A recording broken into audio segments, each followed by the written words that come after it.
السلام علیکم معزز دوستو، آج کی اس ویڈیو میں ہم آپ کو بتائیں گے محبت کی انتہا۔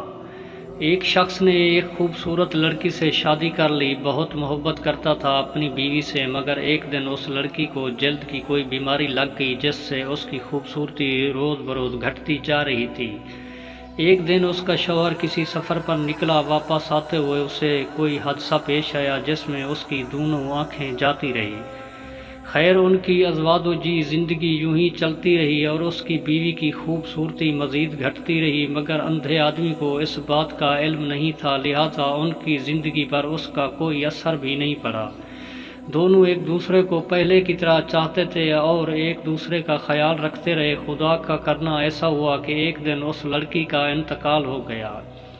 اس کا شوہر نہایت غمگین تھا اس صدمے سے، جس کے باعث اس نے اپنا سب کچھ فروخت کر ڈالا اور اس شہر کو چھوڑ کر کسی دوسرے شہر جانے لگا۔ جاتے ہوئے راستے میں ایک شخص نے پیچھے سے آواز دی اور کہنے لگا، اکیلے کیسے جاؤ گے؟ اب تک تو آپ کی بیوی آپ کی مدد کرتی رہی، آپ کا خیال رکھتی رہی اور آپ کی آنکھیں بنی رہی۔ اندھے آدمی نے جواباً کہا، میں اندھا نہیں تھا، مگر ایسے دیکھتا رہا جیسے میں اندھا ہوں، کیونکہ اگر اسے یہ پتہ ہوتا کہ میں اس کی بدصورتی دیکھ سکتا ہوں تو یہ احساس اسے اس کی بیماری سے زیادہ تکلیف دیتی، اس لیے میں نے اندھے ہونے کا ڈرامہ کیا۔ وہ بہت اچھی بیوی تھی، میں بس اسے خوش رکھنا چاہتا تھا۔